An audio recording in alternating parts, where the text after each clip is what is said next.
4 Amazon Prime films that we have not yet gotten to review in 2020 we're going to talk about right now.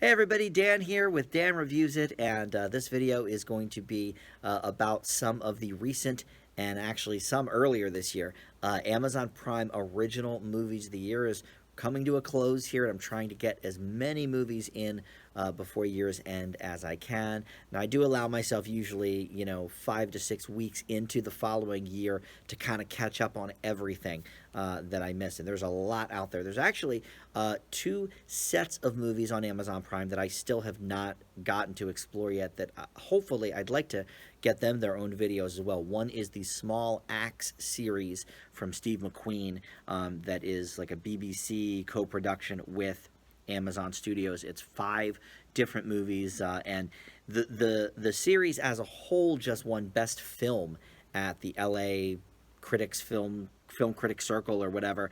I'm not exactly sure how 5 movies won that, but whatever. Obviously, they're very powerful. Steve McQueen gave us 12 Years a Slave and a lot of other really great stuff over the recent years. But the other one is around Halloween time. They teamed with Blumhouse and did 4 original horror movies as well. So I'm going to get to all of those, I hope, before Oscar season kicks into gear. But right now, we're going to talk about I'm Your Woman, Sound of Metal, Uncle Frank, and Selah and the Spades, which are, other than those 2 series I mentioned, I think just about the last of the Amazon Prime original films that I haven't yet reviewed in 2020. So we're going to go in that order because that's in, from most recent to earlier in the year. But before I get to the actual reviews, go ahead and subscribe to my channel if you haven't yet. I would love to have you aboard. We are over 650 subscribers, which is very, very cool.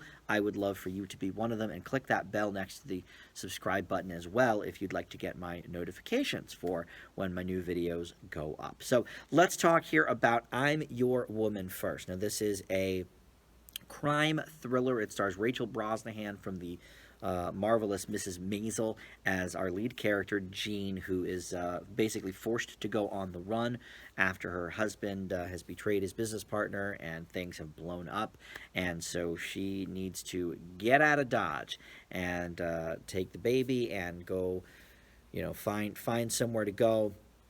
And we don't do spoilers on this channel for new releases, so I can't say too much more about what happens in this movie because it is, a spy thriller and a crime thriller type movie. So I don't really want to even broach some of the subjects. But some of the other people who are in this movie include Arinze Kenny or Keen, I'm not sure, but I've seen him in things before, just here and there. I don't know anything. I mean, he's had very small roles in like one of the Fantastic Beasts movies and the TV series Informer. He was in for a few episodes, but nothing major. But you may recognize him from a couple of things. But other than that, we've got Frankie Faison and Marsha Stephanie Blake as 2 people that Jean goes to get help from.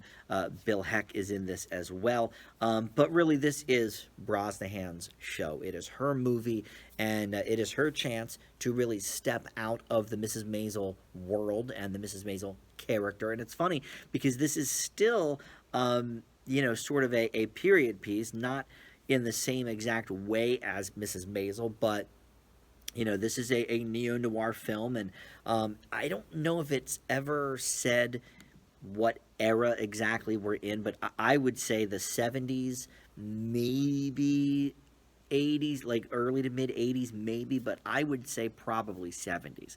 I don't remember if it actually tells us in the movie or not, but just based on everything surrounding her. So it's interesting that she's still sort of playing in a period piece here, but a much, much different kind of role for her. And I would say hardly recognizable. I mean, she really has taken on a whole new look for this show, and I've seen her in. For this movie, rather, I've seen her in other things other than Mrs. Maisel because I saw when she hosted SNL. Obviously, she developed a few different looks for that with different wigs and such for characters she was playing. But this is something completely different that I have not seen, and this movie you would think maybe lives or dies by her performance, but it actually doesn't because her performance is pretty decent in it, and the movie is still very average, and that's because of the writing and I guess a little part of the directing too. This movie just has no real focus. What they've decided to do here, and it's directed by Julia Hart and co-written by Julia Hart as well, with someone named Jordan Horowitz. But I know a little bit about Julia Hart. She directed Stargirl earlier this year on Disney Plus, and she also co-wrote that, which I enjoyed. But what went wrong here? Basically, they were trying to turn the classic, neo-noir crime mob type movie on its ear and say, okay, well, let's put a woman at the helm, and see what she does and how she can get by and this and that and the other thing. And as a result, there's a couple of good conversations that you could maybe glean some information from, but for the most part, this movie's just kind of all over the place with not giving us information, having characters, enter that then we don't ever hear from again. Are they dead? We don't know. It's a noble effort to turn this genre on its ear a little bit, give us something a little bit new in the neo-noir crime drama genre that we don't usually see. But it's very unfortunate because Brosnahan seems kind of lost in the role because she doesn't quite know this character either. Like, I don't think they wrote much, for her to go from. So she's just sort of winging it, and she does fine. She does okay. But for a project that sort of hinges on her performance, she doesn't give us too much of one because I don't think she knows what she's supposed to be doing. And I think that is, because of the writing and the direction here. It's okay, but there's no, nothing is explained enough. And also, it clocks in a bit long. It's 2 hours exactly. And for all that they don't come out with and don't explain and don't give us a reason to care about, it should have been a lot shorter. If you're going to make it 2 hours, at least flesh it out enough so that we can identify with some of these people. And look, I think we're supposed to identify with Jean because, okay, she's a woman and now she's, pretty much a single woman after what happened with her husband. And so now, okay, we got to, get her to a safe house and whatever. But, like, we don't feel enough of what she's feeling. And I really was disappointed in that because I loved The Marvelous Mrs. Maisel, and I was really looking forward to, a new Rachel Brosnahan project. This, for me, was not the one. I'm going to leave I'm Your Woman with a C. Up next, we're going to, again, go kind of just backwards in the chronology of how these were released. This one next came out in November. It is The Sound of Metal. Actually, there's no "the" in front of it. It's just Sound of Metal. And this is a movie with a cast that you probably won't know. It stars this guy Riz Ahmed, and he plays Ruben Stone, a heavy metal drummer who is also a former heroin junkie, and he is losing his hearing, and not just slowly, but within, a few days, a very, very rapid hearing loss. And music is his livelihood. Drumming, obviously, you got to, keep time and everything, so you got to hear what everybody else is doing. How does this affect his band? How does this affect his life? Olivia Cook plays the other person in the band, the lead singer named Lou. It must be short for something, but I don't think they talk about it in the movie. But um, they basically are stuck now trying to figure out what is next for him, what is next for the band. Is there a band anymore? And this, that, and the other thing. And boy, oh boy, back in 2016, when this movie was first announced, Dakota Johnson was going to be the star of it, the female star of it. And Matthias Schoenaerts it was going to be the male actor, and I've seen him in Red Sparrow, and he's been like a couple of things that I've seen, but um, I he might have done an okay job, but I can't imagine Dakota Johnson doing this movie. She did well in the Peanut Butter Falcon, I'll give her that, but I don't think she's quite up to this intense of a movie. So I'll just come out and say it. I've seen now about 125 movies in 2020. This is my favorite. So let me tell you why. Now that you know that, let me tell you why. First of all, this dude that is the star, Riz Ahmed, I've never seen him before, and he just blew me away. This is a movie where I like to kind of not know anything before I go see movies. I don't usually watch trailers. I just think they give away too much. On occasion, I'll look at a synopsis of what a movie's about before I watch it, but even that sometimes I don't do. So this one I went into completely blank. I actually wasn't sure if it was a documentary about metal. I don't know. I'm kind of a metal fan. I was like, all right, cool. Let's learn about the history of metal. Let's go back to the Black Sabbath days or whatever. But no, it's not a real story. It's fiction. But everything about this movie just fired on every single cylinder. This is the exact same time length, by the way, as I'm Your Woman. It's 2 hours even, and I was riveted. So A, the performance is outstanding. B, the plight is just heartbreaking. Here's this guy who his entire life has been in music, and now all of a sudden, boom, within a few days, he is deaf. He doesn't know sign language. He doesn't know how to communicate with people. It is devastating. I've always been of the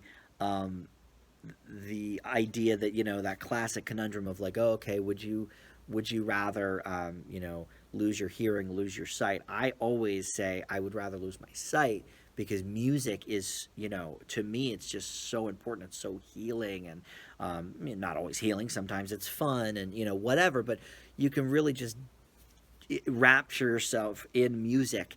And that is this dude's life, and all of a sudden that goes away. Also, his, past addiction problems present some issues, because they go to this place where they're hoping to let Ruben stay for a little while, maybe learn sign language, maybe identify with other people with his condition. And it's a very strict place, and they have some former addicts on site, but it's something that he has to then, deal with all over again, because obviously that is something that can really take you off the wagon. But okay, so other than all that, other than the fact that the conversations that take place in this movie are so authentic and so real, there's a gentleman that basically kind of runs the place, and that's Paul Racy or Rassy, as Joe, the guy who is basically in charge of this place that they want him to go. He is fantastic, and another guy I don't recognize, but so authentic, so believable, and the dialogue is so real. But above everything, the thing that really takes it even to that next level for me was the sound design of this film. Because a lot of the time we will get scenes from Ruben's perspective, and so the noise we will hear, high pitched, would you like high pitched beeps, or whatever.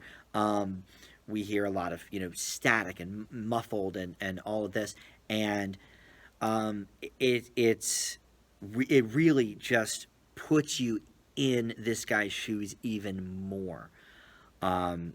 It's a heartbreaking story. It is, but at the same time, it's also an uplifting story because he has to now learn how to basically turn this into some sort of positive so he can continue his life. And again, I don't do spoilers for new movies, so I can't tell you any more really than what I've already said. But this is a movie not to be missed. Um, I look. It's one of these movies that I love. Critically, it's a big hit. It's got 97% on Rotten Tomatoes, but it's one that because it doesn't have a big push behind it or a big actor involved, it's not going to get anywhere at the award seasons and all of that. And I always hate that because some of my favorite movies are those more sort of underdog, little scrappy movies that don't have, a big studio behind them or whatever. Yes, it's released on Amazon, but who produced it? Let's see. Caviar and Ward 4. Whoever they are, I don't know. But they did a great job with this movie. I can say that. Yeah, again, unfortunately, I don't think it's one people are going to be talking about, so I want to talk about it. This is my first A-plus movie of the year. I've given a few A's out. In fact, just recently, Ma Rainey's Black Bottom got an A from me. But this, for me, Sound of Metal, A+, my first one of the year. Great, great movie. All right, so let's move next to Uncle Frank. This one came out in November as well, and it stars some people you might know. Oh my goodness, Paul Bettany plays Uncle Frank Bledsoe here, and his niece is played by Sophia Lillis, who is the girl from the It movies. You might recognize her from that, and she's been in some other things too. But and we also have some other famous faces that you might know, including Steve Zahn as Frank's brother, Judy Greer, and as well Margot Martindale, all part of the family. And then Stephen Root plays the father. And this is another coming out, hiding your gayness in the 70s type movie. We've done a few of these this year. First of all, in the 70s alone, we had The Boys in the Band recently on Netflix. But other than that, just for Christmas season a couple weeks ago, I reviewed Happiest Season, proving that, it is still hard to come out 50 years after the 70s have passed. But this takes place in 1973, and 18-year-old Beth, played by Sophia Lillis, is basically moving out to attend college, and her Uncle Frank happens to be a professor at that college. So she kind of crashes a party one night at his house and learns that he is gay. And not only is he gay, but he's had this lover for years named Wally, and he is played by Peter Macdisi, I want to say, who I've seen pop up in a few different things. Certainly never knew him by name, but he plays the boyfriend who factors in heavily. It's not just like, oh, this is my boyfriend and he ain't in the movie anymore. No. He factors in very heavily in the rest of the movie. Now, what can I say about this without being too spoilery? I will say that there's a lot of tension between Uncle Frank and the rest of his family, specifically his dad, the Stephen Root character, who passes away in the first maybe third of the movie, and so that opens up a whole lot of issues and problems. And so here's the deal. As a gay man, I do always love a story like this. I love people sort of rallying around this person who maybe was afraid to come out, and then we see, okay, well, no, it's fine to be who you are. That is not exactly this. Certainly Beth, the 18-year-old, New York college person, does not really, she's not fazed by it. But how does the rest of the family take it? Well, there's certainly differing opinions. Let's just say that. But this is the kind of movie where, like, I love these stories being told. I really do. But I would say this is more sort of middle of the pack. I like this movie a lot, but I think at times it's not quite sure what it wants to be, because in certain instances it becomes like a road trip movie where Frank, Beth, and Wally are driving back for the funeral. So it becomes, a road movie for like 20, 25 minutes. And then also, um, I think characters sort of um, flip a little bit too quickly with no real justification or no real, inner monologue or thinking or anything. It's just like, oh, okay, either, oh, this is cool, or oh, F you, like everybody just kind of, not everybody, but there's a few instances in this movie where I think people are a little too quick to change exactly what their personality is, with no real reason behind it, and it's a little bit jarring in that respect. But that being said, what's good about this movie, other than, it's a subject matter that is near and dear to my heart, and, it proves 50 years later that we're still struggling in many cases to come out to our families, or in some cases, our friends, or the world, in some cases. But Paul Bettany gives one of his best performances here. He's really great as Uncle Frank, and Sophia Lillis is also very good as Beth. She's got such a unique look to her. Like, she's very pretty, but it's not necessarily in a classic Hollywood type way, I feel like. So she's one of these people where it's like your eye is just drawn to her. And she's been in a couple of things already on Netflix. I'm Not Okay With This was a series that she did, and then she was in Sharp Objects as well. That was not Netflix, but I want to say HBO. I didn't see that, but of course I saw it, and I saw I'm Not Okay With This. And every time she's around, I just really find her giving good performances, and I think she is certainly an up-and-comer. But yeah, I think this movie has a lot to offer. It's the weaker of the three that I mentioned. Happiest Season, which is present day, and then the other one that takes place in the 70s, The Boys in the Band. This is the weakest of the three of those. But look, it obviously is a very personal story for the director of it, Alan Ball, who wrote American Beauty. No stranger to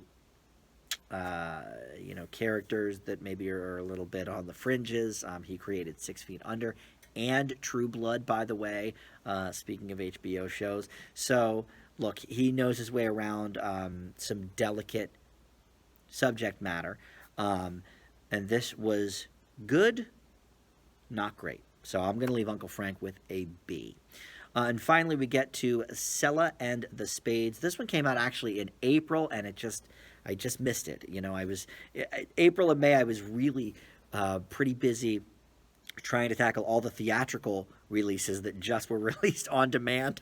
So some of the, instant streaming movies got kind of lost for me. So I do apologize for not getting to this one until now. But look, it is doing very well critically, and it just was on Obama's, I don't know if it was a top 10 or just like best movies of the year list. I think there were more than 10. So, this was an Obama film for sure. And it stars Lovey Simone as Selah Summers. And I honestly am not too familiar with her. She's on some Oprah Winfrey show on the OWN network, but I don't really know her except for, I think she was in that horrible, horrible remake of The Craft from earlier this year. But we're not going to talk about that because that will just make me mad all over again. But so she is a 17-year-old senior, and basically she takes us through the boarding school where she goes and the different cliques, and who does what. And she is part of a group called the Spades, who basically are drug dealers. I mean, it's cut and dry. It's basically what they are. And there's 4 other factions at the school, but everybody has sort of somebody to take over for the graduating seniors that are the head of these different groups, and Selah does not. So she takes somebody under her wing, but then rumors start circulating that there might be a rat in the midst of the Spades, and so, let's try and flush them out and figure out, what's going on. Her sort of protege is named Paloma. She's played by Celeste O'Connor. This is a pretty good movie. I didn't know quite what to expect with this one. Again, I don't watch trailers, but I did see it was doing, pretty well critically. Let's see what the Rotten is on this. 89%. That's very good. And like I said, Obama had it on his best of the year list. And this is one that I think was supposed to go to theaters, but didn't happen because of the pandemic. I think, or maybe it just played at the film festivals and Amazon bought it from there. I'm not exactly sure, but either way, this movie is really all about Selah, and that's okay because Simone does a great job with the character, but because of that, we never really learn anything about any of the other characters, and that is, I think, a detriment to this film because it's great that she's really kicking butt here, and she's obviously in charge of the Spades, and she knows what she's doing, and this and that and the other thing, but we never know really how to feel about anybody else because we're not given the chance, and that I think is a little bit disappointing, but I will say that this is a very interesting type of movie because it's something that we've seen a little bit before, like certainly the whole thing with the different factions is reminiscent of maybe Mean Girls. There's definitely some Heathers at play here with the sort of dark comedy that is underlying some of this movie, and sort of the outcast kids, sort of doing what they do and doing it great, but definitely being sort of outcast, by the rest of the students and feared by some of the other students and what have you. So it's reminiscent of a couple of really great movies, and I'm not sure that this quite lives up to that legend. I mean, Mean Girls is probably in my top 25 movies of all time, so it's almost impossible to live up to that legend. But I found this movie pretty compelling. It was it's darkly comedic. It's not nearly as funny as Heathers, but just sort of tonally, it reminded me of Heathers. And the dramatic parts are pretty solid. This Lovie Simone did a great job selling Selah. I just wish we had a little more time to experience everybody else surrounding her. Even Paloma, we don't get that much from, which is kind of unfortunate. If she's going to be the next Selah, it would be nice to see more of why. She's definitely in it. I mean, she is second build. She's definitely a big part of it, but even her, we don't necessarily know much about her character other than she just wants to be Selah, and she's sort of trying to be the next Selah. So anyway, I don't know. I'm sort of between a B or a B plus on this movie. I think I'll give it a B plus because it is something that's a bit original, even though it does sort of remind me a little bit of a couple of those other movies. But this performance by Lovie Simone is great, and I think the writing is sharp, And that's the thing, like, I'm Your Woman, yeah, is pretty much a one-woman show as well with Rachel Brosnahan, but, like, the writing was all over the place, the tone was all over the place. Here, you were kind of invested from the start, and I think, at least I knew what I was getting into just from the start, kind of from the monologue that Simone gives us as Selah. So I think I'll give this one a B+, and we'll wrap it there. So, couple of pretty good ones, a very, very average one with I'm Your Woman, and then the best movie of the year for me personally, Sound of Metal. Definitely check that one out if nothing else. And that's going to do it. Like I said, I'm going to try and get as many 2020 movies in as I can in the next month or so. I'm going to bring some of them to you in standalone reviews like I did this week already with Ma Rainey's Black Bottom and Tenet. And I will have a Wonder Woman review coming very soon and a Soul review. But some will be in package reviews like this one as well. I'm currently trying to watch all the stuff on Disney Plus that I have not seen this year, so that will probably be in a package review. Like I said, I'd like to see this Small Axe series that Steve McQueen has put together for Amazon. I'd like to see that. I'd like to see the Blumhouse stuff. So anyway, there's a lot of stuff, and that doesn't even include all the actual, on-demand releases that I need to get to as well. So there's a lot of ground to cover in the next, 5 or 6 weeks. But hopefully by about mid-February, we'll be all done with the 2020 movies. I'll give you my best and worst. Once I see about 30 more movies or so. I usually like to get at least 150 movies in for a year. I'm at about 127 or something right now. So, but anyway, thank you so much for watching, and we'll talk to you soon.